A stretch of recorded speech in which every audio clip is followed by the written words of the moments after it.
future.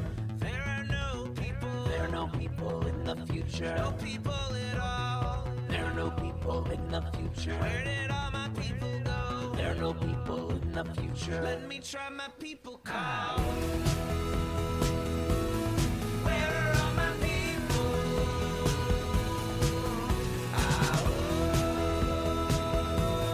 Where are all my people?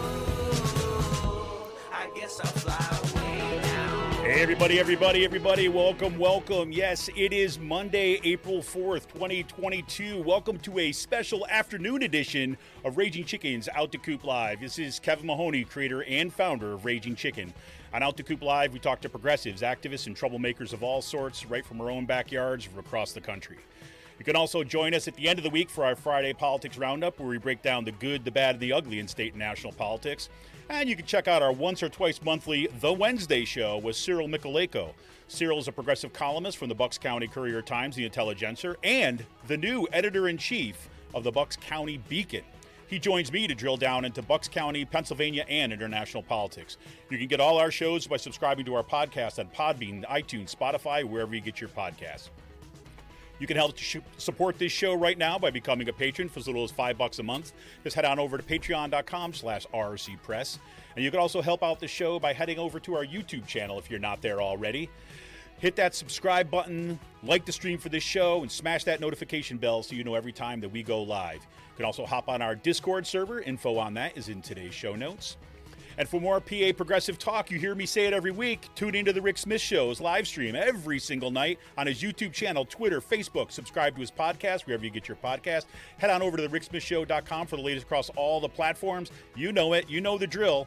Hit him up, watch his shows, and join in. And you must also definitely have to check out the Sisters of the Night Caucus podcast. The amazing PA women stirring the political cauldron behind this podcast rock the house. And they know where the bodies are buried. Make sure to follow them on Twitter at the Night Caucus. That's at the Night Caucus on Twitter. Subscribe to their podcast on Anchor, Spotify, iTunes, wherever you get your podcasts. And attention gamers, the Game Inn, that's with two N's. The Game Inn is a Quakertown-based black family-owned gaming store. They're friends of the show, and they've got everything from retro N64s, the latest consoles, video games for all platforms, loads of collectibles, action figures, Funko Pops, literally walls of Funko Pops. And kids get discounts when they get all A's in their report card. How can you beat that?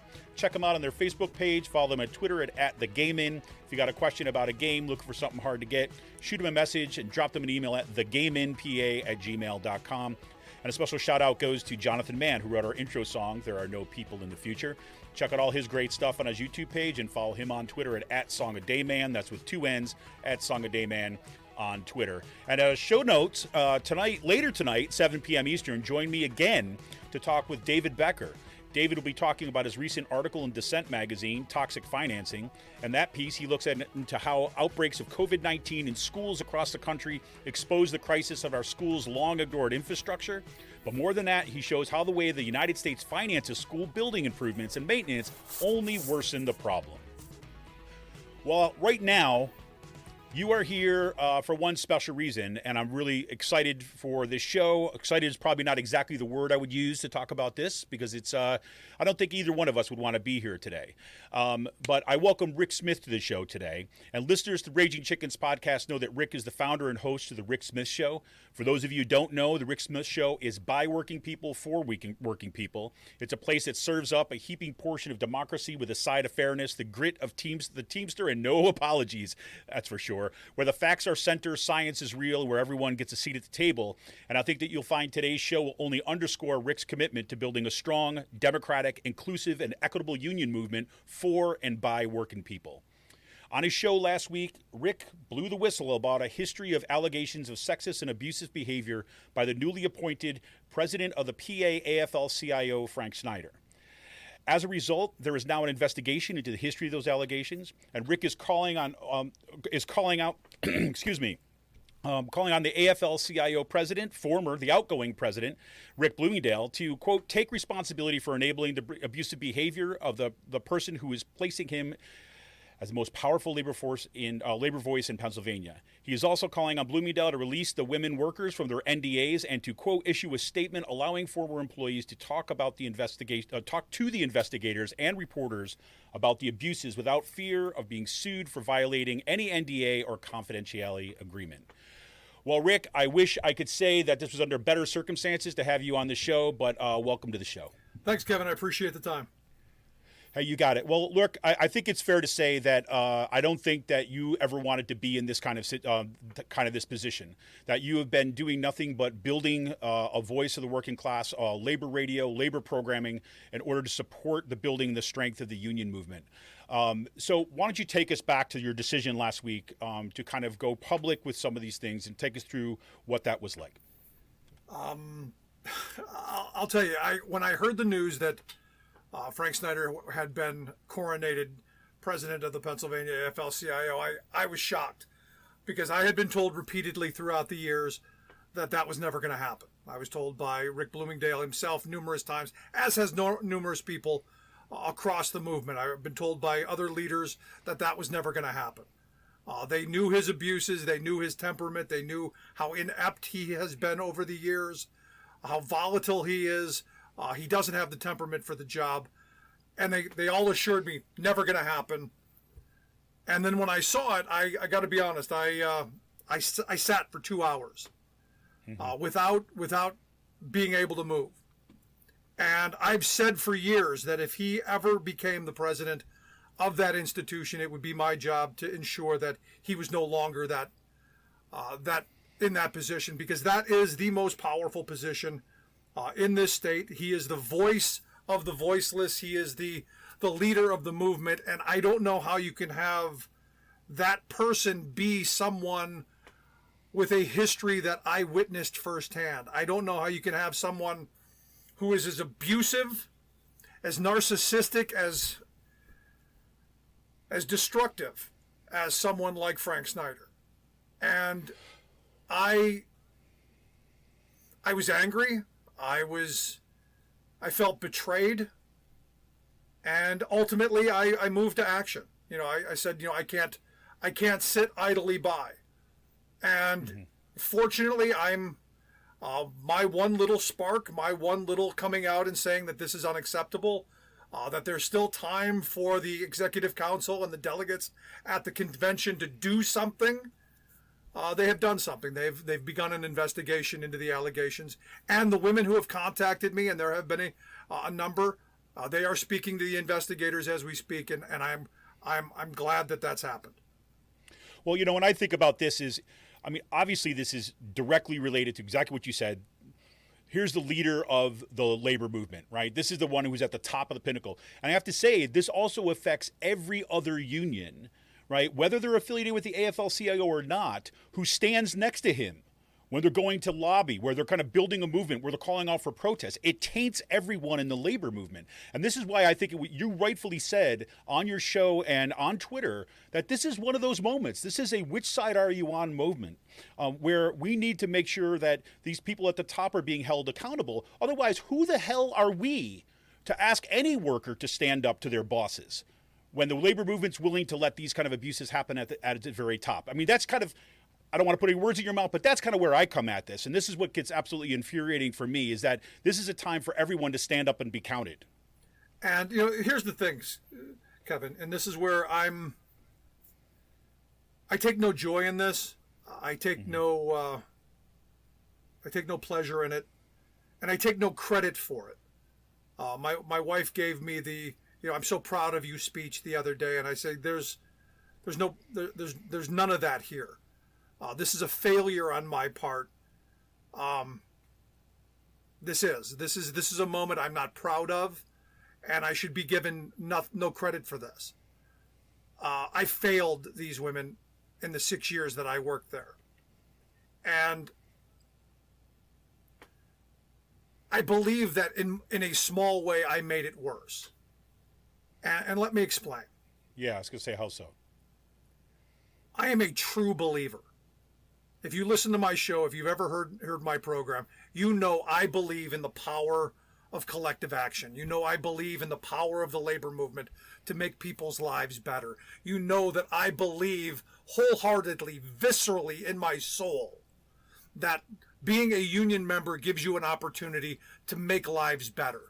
My experience growing up in a housing project on the west side of Cleveland to now living in a neighborhood with doctors and lawyers has shown me that there is a path to make lives better. And the labor movement has done that for me and for millions of others. I watched as Frank Snyder turned women into crying balls of, humiliated balls of messes. And I would go into Rick Bloomingdale's office and say, he can't treat them like that. You have to do something. And he would say, well, he's just blowing off steam, it'll pass, whatever excuse would come out of this. And I would be mad at the women. And this is the important part here. This is where I was wrong, and this is where I made things worse, and this is where I have taken responsibility. I was mad at them. And this is why I didn't act, because I blamed the women for Frank Snyder's behavior. And this is why I am so wrong and why I feel in this moment horrible, because I blamed the victims for that person victimizing them. Because I truly believed, and understand my experience when dealing with a bully is you stand up to that bully and you poke that bully in the chest and you stand up to him. That has been my experience. When Frank Snyder tried to bully me, I laughed at him. And he walked away in a huff. Because that's what, in my world, that's how it's done.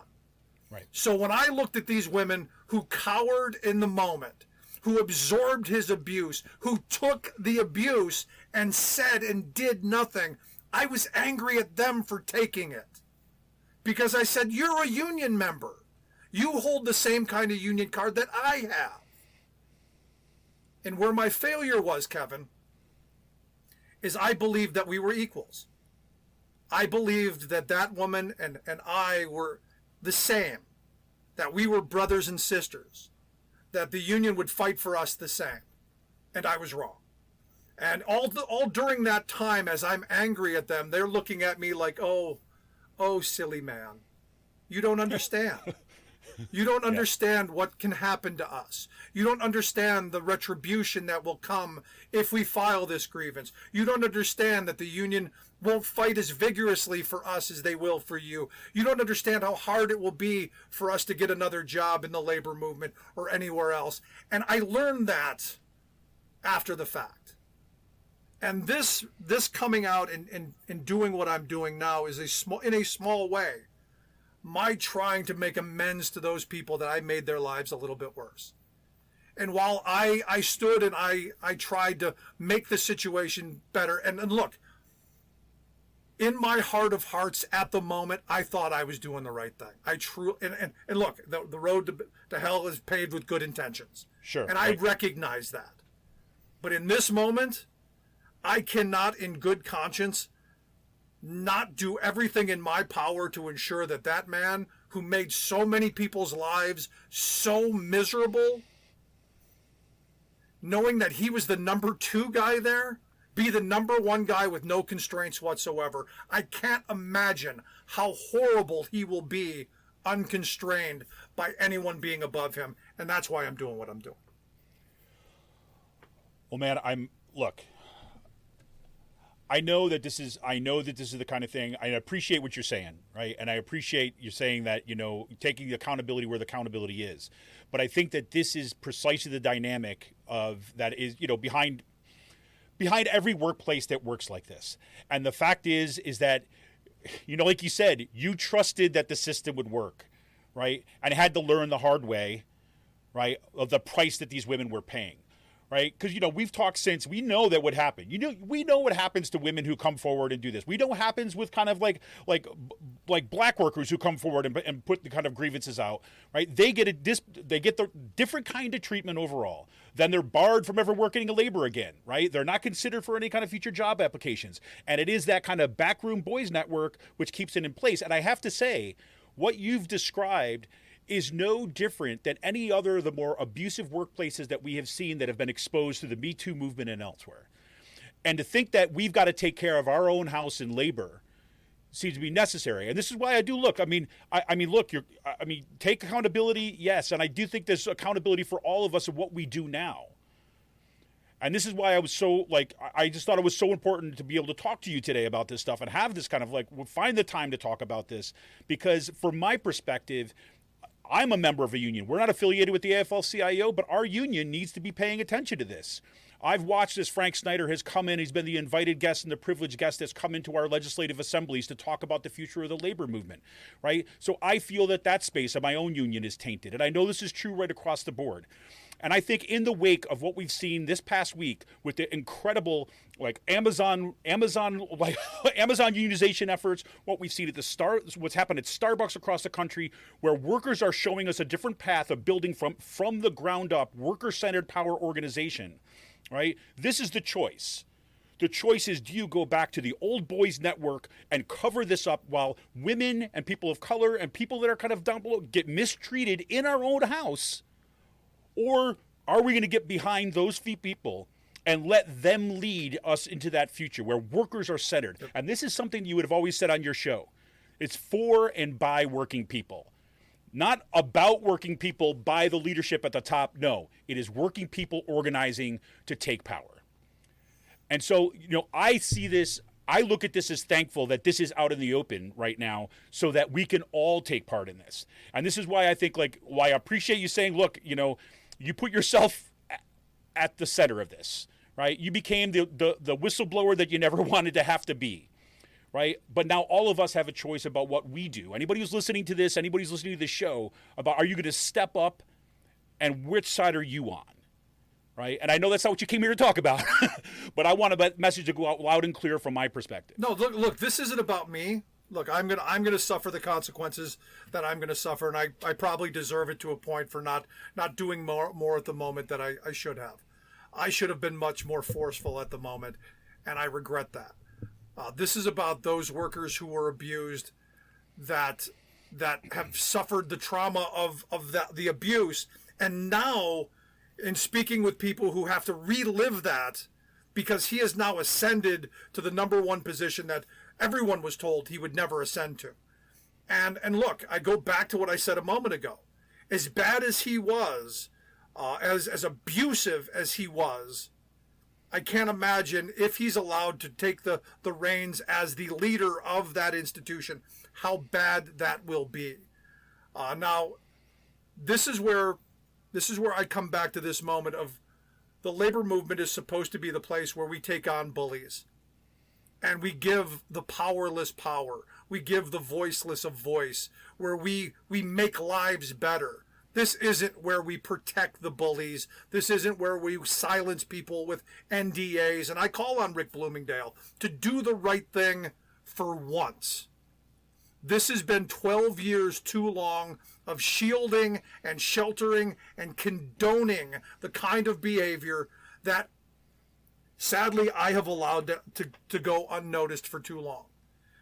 Rick Bloomingdale still has an opportunity before he is out of office at the end of May to do something finally for once to rein in the abuses of Frank Snyder. He has the ability to make sure that this investigation happens and that he himself goes and bears his soul before the executive committee and to those investigators and ensures that Frank Snyder never takes reign of that institution. Because look, I believe in the power of that institution. I believe in the importance of a strong, united labor movement. But it can only be strong and united if everyone, and I mean everyone, has a voice and a position in that institution. You cannot have someone talking the talk if they're kicking the shit out of everyone below them. And this cannot be allowed to stand. And every working person, whether you're in a union or not, can't allow hypocrites to lead what is, in my view,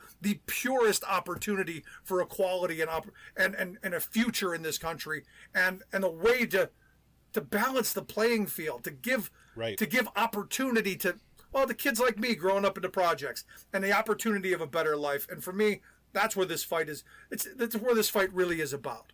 And to be honest, Kevin, the other part of this is, I've had someone go, "Well, you just don't like Frank Snyder." It's true. I'll be. You know this. You've known me for years. I can vouch for that. We're not on terrestrial radio, right? We're not on trust everybody. You can do what you say what you want. Let's say I have no love for the man. But this isn't about him. It really isn't. He has been allowed to be as abusive and as horrible as he has been all these years because the people around him have condoned it and protected it and still moved him forward. The Rick Bloomingdales of the world have allowed his behavior and have condoned it. Nobody has told him no. It's like a child. If in the cereal aisle, every time he throws a temper tantrum, you give him what they want, they're going to continue to do, and they're going to continue to do. I am now standing up and I am saying no more. And it's time for every person in the labor movement, and I'm calling on every single labor leader to stand up and say, we will not tolerate this, we will not stand for it, and go to the executive council, tell your stories, go to the investigators, tell your stories, and do not let that man, do not let that situation to continue and right the ship and make this truly a true workers' movement. Yeah, look, and I look at like this. If they have any questions about it, if they want to pretend that nobody knew what was going on and they say they have big question marks over their head, right, I understand. But the easiest thing for them to do is then to make the investigation open and let everybody come forward and they can listen for themselves, right? What's going to drive me crazy, right, is I worry about this, Rick. What I worry about is I've seen these freaking investigations before. Right. And a lot of times what these investigations amount to is people's getting their stories straight, circling the wagons so that they can tell a collective story about how Rick Smith is the bad guy. And you know where I saw that? I saw a movie about this, right? Except it was about the tobacco industry. Yeah. Right? It was about the tobacco industry, and that's exactly what they did to whistleblowers in there. All the executives got together, and they even went to Congress. And they said, no, we don't know what's going on. And that guy over there is full of crap, right? And then the subtle intimidation comes in, right? The little whisper campaigns about, oh, Rick doesn't like Frank, and that's really what this is all about, all that nonsense. So from my perspective, what is going to give this investigation a legitimacy within the labor movement? I mean, what's going to be necessary for workers to be able to trust that the leaders at the top of the PA AFL-CIO have done their due diligence and are not going to let this abuse stand if that's truly the case? What has to happen is all of the women who have suffered abuse under Frank Snyder's thumb, they have to come forward and they have to speak to the investigators. And look, I know the two investigators, Phil Glover from the American Federation of Government Employees and Michelle Kessler from UFCW. I know them both. I trust them. I believe that they will do their due diligence. But I don't know the executive council. I don't know what they'll do with that report. I have been told that there is potentially a third-party investigator being hired to look into this because the allegations that they're being told are substantial. The number of people who have reached out to me are substantial. So if you have stories, reach out to me, and I will put you in touch with Phil and Michelle. And they have told me that they will take your story anonymously. They understand that people have taken other jobs in other unions. They want people's stories. Now understand, this is a small universe. When I talk about stories, everybody knows who those people are, and I don't want to out anyone. Right. But it's that small of a universe that everyone knows who these souls are.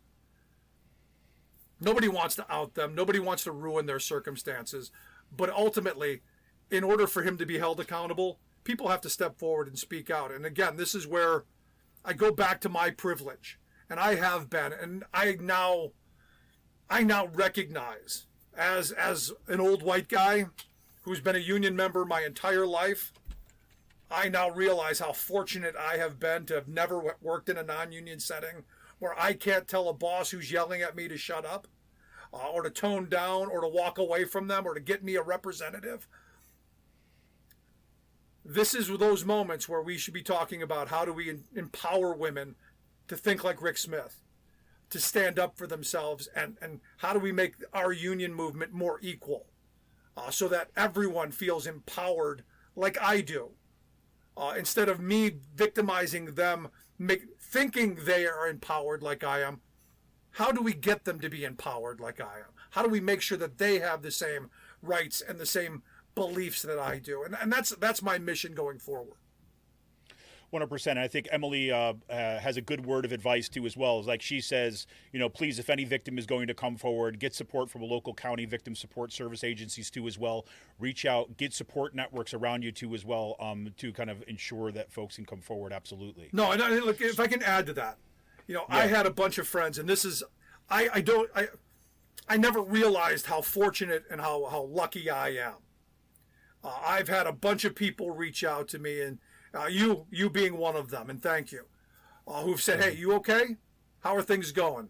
I know you've got to be taking a bunch of abuse. I know you're probably under a lot of stress." And to be honest, no, I'm angry. I handle things a lot differently than most people. I'm just pissed. But I want to thank people who have reached out to me and have said, "We've got your back." And as I've said, I wish I could have been there for the people that, in that kind of way, and just been more supportive instead of being the ultimate man and saying, "Let's fix this," because isn't that the male mentality, Kevin? We're going to get in there, roll up the sleeves, and fix this. I wish I could have just said, "Hey, what can I do? What do you need from me? How can I help?" Instead of, "No, this is what you need to do, and let's do this." And I've learned. I've learned. Let's go there. Yeah, and I really do think, listen, I think is another lesson, and this is really kind of going out to, listeners who are out there who are kind of members of the labor movement. And I'm not just talking about labor leaders, right? I'm talking about like people who are like, like the statement I've always said, right? When I'm criticizing people in my own union, right? When I'm kind of like having those arguments, you've heard me say this before, right? So this is not going to be strange for anybody else to hear. What I always try to say, lead my conversations when I'm engaging with, say some critique or some hard conversations is like, look, I bleed union. Right. So I'm not bringing this to you, or I'm not raising this problem because I want to take down the union. I'm bringing this because I think we need to make the union stronger, and what you're doing is not doing that, right? It's taking us in the wrong direction. And I saw what you're doing is in the same thing. It's like, look, and so here's my call for everyone who's out there who may be involved in the labor movement, kind of the grassroots.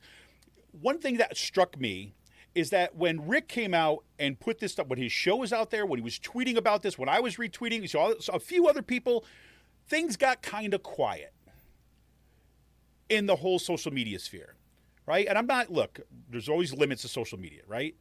But one of the things that I take that as is people are being extraordinarily careful because they're worried inside that small universe, as Rick was saying. They're worried because, if they say something, oh my God, is their funding going to get hit? Are they going to be out of a job? Are they going to have the pressure, right? Well, guess what? This is where collective action is critical. And if you look at what happened in the Me Too movement, right? What gave people the courage to come forward is knowing that they were not going to be alone, that other people were going to stand by their side, shoulder to shoulder, publicly, and join that fight with them, right? And this is one of these moments. This is one of these moments for folks, even if you were not the person who was victimized by Frank Snyder, if you know of it, right, or you're connected with it, and you want to make space for this investigation to happen, then this is your time to stand up and make yourself known. So that's the end of my diatribe at this point on this one. But so, Rick, let me ask you this as kind of way, I know that you've got a ton of stuff going on.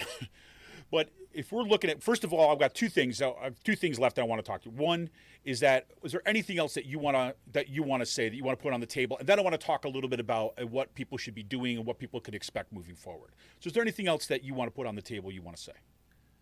Look, at the end of this, there's, as I said, the only way I see going forward is for the Pennsylvania AFL-CIO Executive Council to move forward with their investigation and remove Frank Snyder. He can solve all this. He can resign right now. He can go away and allow this whole situation to heal, and that institution to move forward and rebuild in a positive way that will actually help us move. Look, November is a huge moment. If this election cycle goes the wrong way, Pennsylvania is going to be a right-to-work state next year, and we need a vibrant labor movement to fight back against all of those attacks that are coming. Rick Bloomingdale, I hope he will attempt to save what tatters are left of his legacy, given the fact that this guy is now his successor. I hope in this moment he will dig into his conscience and realize what he is leaving behind and do the right thing on the way out the door, to at least leave something. But moreover, it comes down to the leadership of all the people across the state who really have shielded this guy, and all the people who voted for him. This isn't new, Kevin. Back in 2016, there was a lawsuit. Josh Idelson did an article on this where, there was a Pennsylvania labor leader who was calling women bitches and, saying horrible things about women. Campaign, the campaign staff that was working for the AFL-CIO, and there was a lawsuit, and the National paid out a bunch of money that I understand AFL President Liz Schuler signed the checks for. There's a lot of complicity here. There's a lot here that people have to atone for, and still this man has risen to the top of the heap when a lot of the red flags were flying. This has to stop, and I think just a moment of take a breath.